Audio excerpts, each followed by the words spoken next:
దేవునికి స్తోత్రం. ఏదైనా సర్వలోకనాథుడైన దేవదేవుడైన యెహోవా సర్వోన్నతమైన వాగ్దానం.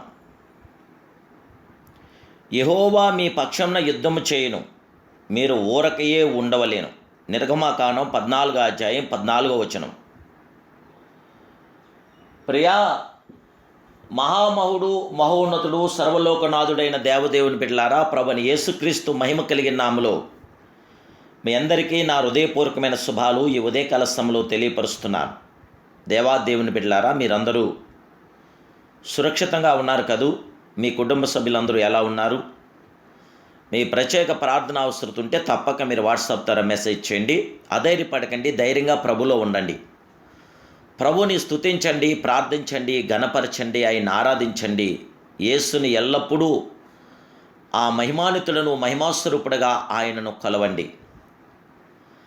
ఆయన మీ పక్షంగా యుద్ధము చేయును, ఆశ్చర్యకరమైన కార్యంతో మిమ్మల్ని నింపును. మీరు ఆయన పక్షంగా ఉంటే ఆయన కూడా మన పక్షంగా ఉంటాడు. ప్రధాన యాజకుడు లేచి, నీ ఉత్తరమేమియో చెప్పవా, వీరు నీ మీద పలుకుచున్న సాక్ష్యమేమని అడుగుగా యేసు ఊరకుండెనని మత్తయి గ్రంథం 66 అధ్యాయం 62 తెలియపరుస్తుంది. యేసు ఊరకుండెను, మౌనం. ప్రభు జవాబుగా ఉండెను.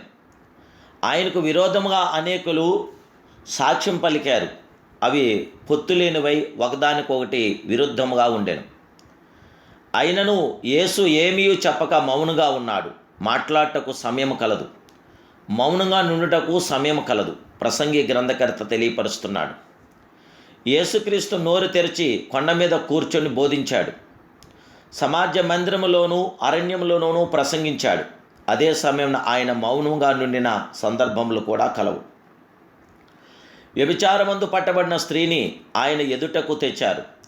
ఆమె మీద నేరం మోపినప్పుడు ఆయన మౌనం పాటించాడు. వంగి నేల మీద రాయి చూచున్నాడు. మీలో పాపం లేనివాడు మొట్టమొదట ఆమె మీద రాయి వేయవచ్చునని చెప్పి మౌనం పాటించిన మహిమానితుడు. వారు ఆ మాట విని మనస్సాక్షి చేత గర్దించబడిన వారే వెళ్ళిపోయారు. మౌనము ఒక బలమైన ఆయుధం దేవుని బిడ్డలారా. మౌనం పాటించడం ద్వారా సాహస కార్యములు చేసిన వారు కూడా కలరు.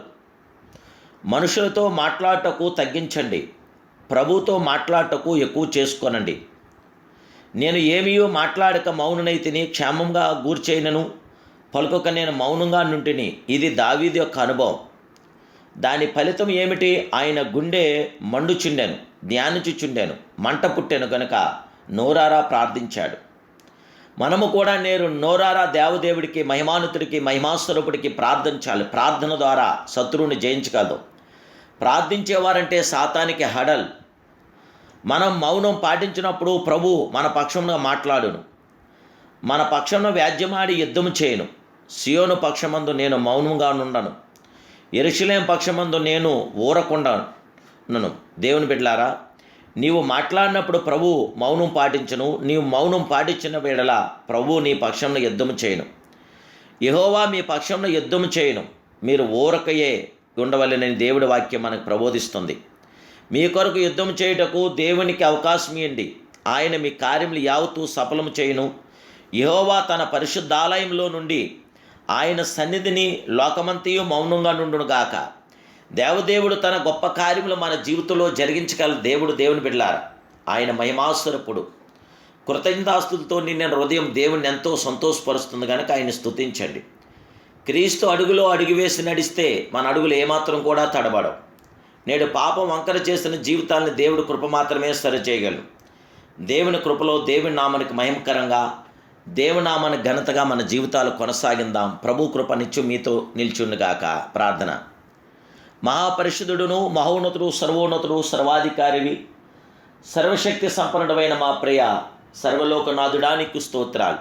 ఈ ఉదయకాల సమయంలో మీరిచ్చిన ఈ శుభవాగ్దాన్ని బట్టి మీకు వందనములు, స్తోత్రములు సవినముతో తెలియపరుస్తున్నాం. దేవా, మా పక్షంగా ఉండి కార్యం చేయగల గొప్ప దేవుడు మీరు గనక మేము ప్రార్థించినప్పుడు మా ప్రార్థనా విన్నపాలు మీరు ఆలకించి మా ప్రార్థన తగిన ప్రతిఫలం అనుగ్రహించి శాంతి సమాధానం ఆదరణ జయ విజయం మీ బిడ్డలను మాకు అందరికి దయచేయండి. ఇదే నీ వాగ్దానం చేత బిడ్డలందరి జీవితంలో మీ మహోన్నతమైన కార్యం, సర్వోన్నతమైన కార్యం జరిగించండి.